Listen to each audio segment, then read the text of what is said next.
Hello everyone, कैसे हो आप सब लोग। नमस्कार, जय श्री कृष्ण, राम राम। સૌથી પહેલા જ્યારે આપણે વાત કરીએ છીએ ચોઇસ ફિલિંગની, તો મોસ્ટ પ્રોબેબલી જેટલા પણ સ્ટુડન્ટ્સ, નંબર ઓફ સ્ટુડન્ટ્સ ગુજરાતમાં એક્ઝામ આપે છે એમનું 80% ઓફ ધ સ્ટુડન્ટ્સનું એ જ માનવું છે કે ભાઈ આ 10 વર્ષ પછી અથવા તો અમારા એન્જિનિયરિંગના 4 વર્ષ પછી જ્યારે અમે બહાર આવશું ત્યારે જે સૌથી વધારે ડિમાન્ડમાં હશે એ છે આપણું કમ્પ્યુટર આઈટી, અને સેકન્ડ નંબર આપણે ઇલેક્ટ્રિકલ વિચારી શકીએ છીએ. અધરવાઇઝ મિકેનિકલ અને સિવિલ છે ને કાંઈ એક્ઝિસ્ટ જ નથી કરતું. હવે આજનો વિડીયો તમારા બધા જ માટે મોસ્ટ ટાઈમ એટલા માટે છે, અત્યારે આ વિડીયો મૂકવાનું રીઝન એટલા માટે છે કે કારણ કે ઓફિશિયલ રાઉન્ડ જે તમારા રાઉન્ડ 1, રાઉન્ડ 2 અને રાઉન્ડ 3 થવાના છે, એના પહેલા હું તમને ફાઇનલી બતાવી દઉં કે જો તમે એવું ઈચ્છો છો કે મને ગવર્મેન્ટ જોબ મળી જાય, ઇઝીલી મળી જાય, કોમ્પિટિશન ઓછી હોય, એવી એન્જિનિયરિંગ બ્રાન્ચ જ્યાં કોમ્પિટિશન ઘણી બધી ઓછી હોય, એઝ અ ગર્લ તમે કરી શકતા હોય અને ગવર્મેન્ટમાં આરામથી કામ કરી શકો, તમને ખબર જ છે ફ્લેક્સિબિલિટી હોય, કે તમને ખબર છે કે ગવર્મેન્ટમાં મજાની લાઈફ હોય, પગાર પંચ વધતા હોય, તો એક્ઝેક્ટલી એવી કઈ બ્રાન્ચ લેવી જોઈએ જેનાથી તમે એટલા શ્યોર થઈ જાઓ કે મને આ ફિલ્ડ લેવાથી ગવર્મેન્ટ જોબ મળશે, અથવા તો ગવર્મેન્ટ જોબ એ મેળવવા માટેના કેટલા રસ્તા છે. એના માટે આખો વિડીયો ધ્યાનથી સમજજો અને તમને આઈડિયા આવશે કે શું તમે તમારી બ્રાન્ચ ચૂઝ કરવામાં ભૂલ તો નથી કરી રહ્યા. તો ચલો શરૂ કરીએ છીએ આજના વિડીયોનું. મારું નામ છે ભૂમિ પટેલ, તમારા બધાનું સ્વાગત છે પ્રિયેશ જ્ઞાનપીઠ યુટ્યુબ ચેનલ પર. વિડીયોને બધા સુધી શેર કરી દેજો તાકી આ વિડીયો જોયા પછી કોઈ પણ સ્ટુડન્ટ્સનું માઇન્ડ ચેન્જ થાય છે બ્રાન્ચ લેવાનું, અને આના અકોર્ડિંગ અગર એ બ્રાન્ચ ચૂઝ કરે છે અને કદાચ એનું ફ્યુચર બ્રાઇટ થઈ જાય તો મે બી શાયદ તમે કદાચ તમારા થ્રુ એને એ વિડીયો પહોંચ્યો હશે તો તમને બ્લેસિંગ દેશે અને તમે મને બ્લેસિંગ દેજો. તો આપણું કામ જ છે કે ભૈયા ભલું કરવાનું. સૌથી પહેલા આજના ટોપિકની વાત કરીએ, best B Tech branch for government job, કે ભૈયા તમારે ગવર્મેન્ટ જોબ કરવી છે તો કઈ બેસ્ટ બ્રાન્ચ છે. ઓકે, ચલો શરૂ કરીએ છીએ. Next, why government job after B Tech. કેમ ભૈયા ગવર્મેન્ટ જોબ જરૂરી કેમ છે, તો ગવર્મેન્ટ જોબ કેમ જોઈએ. હવે તમે જ્યારે એઝ અ ગર્લ જ્યારે હું એવું વિચારું કમ્પ્યુટર આઈટી મારે કરવું છે, રાઈટ, પણ 4 વર્ષ પછી જ્યારે હું બહાર આવીશ ત્યારે કમ્પ્યુટર આઈટીમાં ઓલરેડી ફુગાવો ઘણો બધો છે. હવે એટલી બધી કોમ્પિટિશનમાં હું સર્વાઈવ કરી શકીશ કે નહીં શું ખબર, પણ અહીંયા જે હું વાત કરવાની છું ગવર્મેન્ટ જોબની, એક એવી ગવર્મેન્ટ જોબની વાત કરવાની છું જ્યાં ઓલરેડી કોમ્પિટિશન ઘણી બધી ઓછી છે, એટલે તમારા ચાન્સીસ ઘણા બધા વધારે છે. મોસ્ટ પ્રોબેબલી બધા એક જ સાઈડનું ડાયરેક્શન જોવે છે, બાકીના જે 3 કે 4 પર્સપેક્ટિવ છે તો વિચારતા જ નથી. આજે હું તમને 4 થી 5 પર્સપેક્ટિવની વાત કરવાની છું જે તમે શાયદ નહીં વિચાર્યા હોય, કારણ કે કમ્પ્યુટર આઈટીમાં ઓલરેડી ઘણા બધા સ્ટુડન્ટ્સ છે જ. એક તો સૌથી પહેલા જોબ સિક્યોરિટી. હા, કે ભૈયા મારા કરતા એઝ અ કંપનીમાં બટ ઓબ્વિયસ વસ્તુ છે, મારે કંપની ચલાવે છે, મેં કોઈ પર્સનને હાયર કર્યો, પણ મને એના કરતાથી સારો કોઈ પર્સન જે વધારે કામ કરે, ઓછા પૈસામાં કામ કરે મળી જાય તો હું તમને કાઢી દઈશ. But in government job, that is a very most important job security.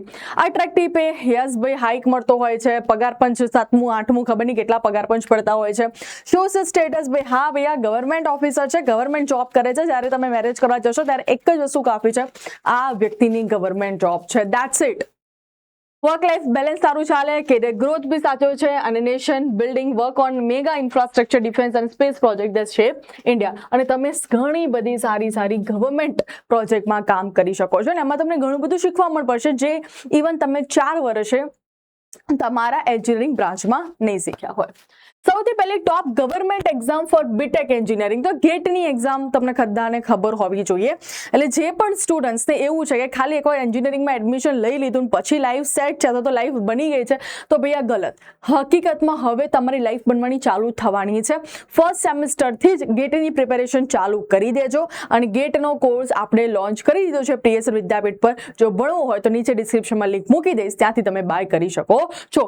Even coding માટેનો પણ કોર્સ આપણે લોન્ચ કર્યો છે, અને કોડિંગ તમને એવું લાગતું હશે ખાલી કમ્પ્યુટર આઈટી વાળા સ્ટુડન્ટ છે કે ના, ફર્સ્ટ સેમેસ્ટરમાં જ્યારે સી લેંગ્વેજની વાત કરીએ છીએ ત્યારે બધી જ બ્રાન્ચના જે સ્ટુડન્ટ્સ છે એ સી લેંગ્વેજને શીખવાનું હોય છે, કારણ કે થોડું બધું કોડિંગ તો તમને આવડવું જોઈએ, કમ્પ્યુટર આવડવું જોઈએ, અને દેટ્સ ધ રીઝન કે કોડિંગનો કોર્સ પણ આપણે લોન્ચ કરી દીધો. જો એ પણ જોવે છે તો એની પણ લિંક ડિસ્ક્રિપ્શનમાં છે. ગેટનું ફૂલ ફોર્મ છે graduate aptitude test in engineering. Okay, 12 થી 15. ઓકે, આમાં તમને 2 રીતે એક પીએસયુની જોબ મળી શકે છે, પબ્લિક સેક્ટર, અને નેક્સ્ટ એમટેકમાં એડમિશન લેવા માટે પણ તમારે ગેટની એક્ઝામ આપવાની હોય છે. તો જે પણ સ્ટુડન્ટ્સ માસ્ટર કરવાનું વિચારે છે તો એમને તો ગેટની પ્રિપેરેશન કરવી જ પડશે. Second, engineering service examination, IAS Indian engineering service, UPSC exam. Next ISRO space and defence, government of India, junior engineer, staff selection commission, junior engineer, railway recruitment board, state public sector commission, state government. તો અહીંયા છે તમારા લાખ કે કેટલા લાખ સુધીની તમને job મળી શકે છે. Best B Tech branches for government job, most important page. જેમ મેં તમને કીધું છે કે સૌથી વધારે જો ચાન્સીસ હોય ગવર્મેન્ટ જોબના, વેરી હાઈ સિવિલ એન્જિનિયરિંગ. જો તમે એઝ અ ગર્લ છો અને તમે એવું વિચારો છો કે મને છે ને કમ્પ્યુટર આઈટીમાં ઇન્ટરેસ્ટ છે, તમને ઘણા બધા લોકો એવું કહેતા હશે કે ભાઈ તું એઝ અ ગર્લ છે ને તારે તો એક રૂમમાં જ કામ કરવું જોઈએ, તું સિવિલ એન્જિનિયરિંગ કરી શું કરીશ, તું બહાર કઈ રીતે ફરીશ, ભાઈ કાઢી પડી જાય, something like that. That is a civil engineering thing. But જો તમે તમારું ફ્યુચર બ્રાઇટ બનાવવા માંગો છો અને તમે ઈચ્છો છો કે તમને એક સારી જોબ મળે, તમારી એક સિક્યોરિટી વાળી જોબ હોય અને તમને આરામથી ઇઝીલી જોબ મળી જાય, તો અહીંયા એક સિવિલ એન્જિનિયરિંગ એક એવી જોબ છે. સિવિલ એન્જિનિયરિંગમાં એક એવી ગવર્મેન્ટની વાત કરીએ તો ઓલરેડી ઘણા બધા સ્ટુડન્ટ્સ છે ને તો મિકેનિકલ અને સિવિલ પ્રિફર જ નથી કરતા. એટલે જો તમે પ્રિફર કરો છો તો દેર ઇઝ અ ચાન્સીસ કે તમારા જોબ લાગી જાય. એટલે કોમ્પિટિશન નથી તો એનો ફાયદો ઉઠાવતા શીખી જજો.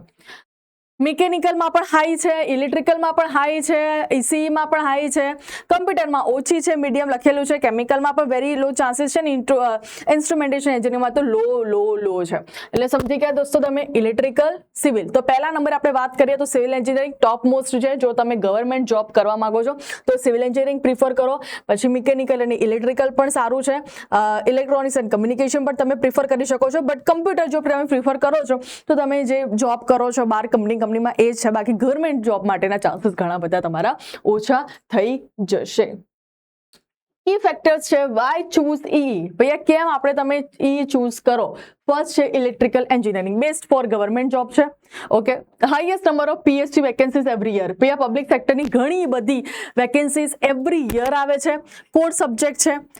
ગેટ ઈ cut off manageable with the preparation કરી શકો છો તમે, મતલબ પોસિબિલિટી છે. Opportunities in power energy renewable. તમને બધાને ખબર છે કે ઇલેક્ટ્રિકલના ચાન્સીસ એટલા બધા વધારે છે કે અત્યારે ઘરે તમને જોયું હશે કે ભૈયા સોલાર થઈ ગયું છે અને ઇન્ફ્રાસ્ટ્રક્ચર એના નાખી રહ્યા છે. કંઈ એવો ટ્રાય કરી રહ્યા છે આપણી ગવર્મેન્ટ કે જેથી ભાઈ આપણા રિન્યુએબલ નોન રિન્યુએબલ રિસોર્સિસ વિશે તો તમને ખબર જ હશે, તો એનો યુઝ થાય. રાઈટ, સ્ટ્રોંગ ડિમાન્ડ છે NTPC and PGCIL and growth to senior manager and direct level to roles. Okay, next है civil and mechanical highest and जहाँ पे બહુ બધું સ્કોપ છે. ONGC કંપનીમાં કામ કરવા માટે, HAL core stream of for DRDO defence and રિસર્ચમાં તમે કામ કરી શકો છો. ગેટના થ્રુ તમારે જવાનું છે. મેન્યુફેક્ચરિંગ, એરોસ્પેસ, એનર્જી સેક્ટરમાં તમને કામ કરવાનો મોકો. રેલવેમાં ઘણા બધા સ્ટુડન્ટ્સ ખાલી રેલવેમાં કામ કરવા માટે પણ આ બ્રાન્ચ ચૂઝ કરતા હોય છે. નેક્સ્ટ છે ECE અને CSE તો બહુ એટલું બધું ચાન્સીસ નથી, થોડું છે. એના કરતાં બેટર છે કે CSEમાં ગવર્મેન્ટની જગ્યાએ તમે કોઈ સારી કંપનીમાં કામ કરો, like Tata and all. But ECEમાં ISRO DRDO વાળી કંપનીમાં તમે કામ કરી શકો છો. ત્યાં તમને ગવર્મેન્ટ સેક્ટરમાં કામ કરવાનો મોકો મળી શકે છે. એક્ઝામ પેટર્નની વાત કરીએ તો ગેટ એક્ઝેક્ટલી છે શું, તો 3 કલાકની એક્ઝામ હોય છે, 100 માર્ક્સનું પેપર હોય છે. એના રિલેટેડ ઓલરેડી મેં વિડીયો બનાવ્યો છે ગેટ માટે, અને જો તમારે જોવે છે ફરીથી વિડીયો કે ગેટ એક્ઝેક્ટલી શું છે અને કેવી રીતે પ્રિપેરેશન કરવાની હોય છે, તો તમે ડેફિનેટલી મને કમેન્ટ કરજો, તમને ગેટ રિલેટેડ આખો વિડીયો મળી જશે. ESEમાં પણ સારી એવી ઓપોર્ચ્યુનિટી છે. તો યસ, કંપની કેટેગરી લખી છે, એલિજિબલ બ્રાન્ચ લખી છે, સેલરી લખી છે, વેકેન્સી લખી છે. કંપની કેટલી કંપનીમાં તો જોઈ શકો છો, NTPC, BHEL, ONGC, PGCIL, GIL, ISRO, NPCIL, HAL. Okay, આ બધી કંપનીમાં કામ કરવાનો મોકો મળી શકે છે. Preparation roadmap GATE and ECE હું તમને ફરીથી સમજાવીશ લાસ્ટમાં ક્યારેક, પણ અત્યારે મારો મેઇન તમને કહેવાનો મતલબ એ જ હતો કે તમારે કઈ રીતે ગવર્મેન્ટ બ્રાન્ચ ચૂઝ કરવી જોઈએ જેથી તમારું ફ્યુચર બ્રાઇટ બની શકે છે.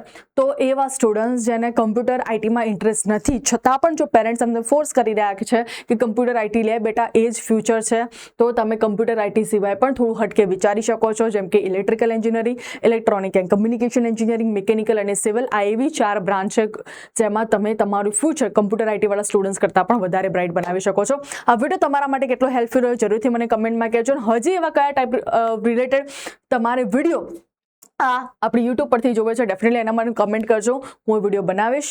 અને યસ, આ વિડીયો ઘણા બધાને શેર કરજો. ટીટા બાય, ટેક કેર દોસ્તો, જય શ્રી કૃષ્ણ, રામ રામ.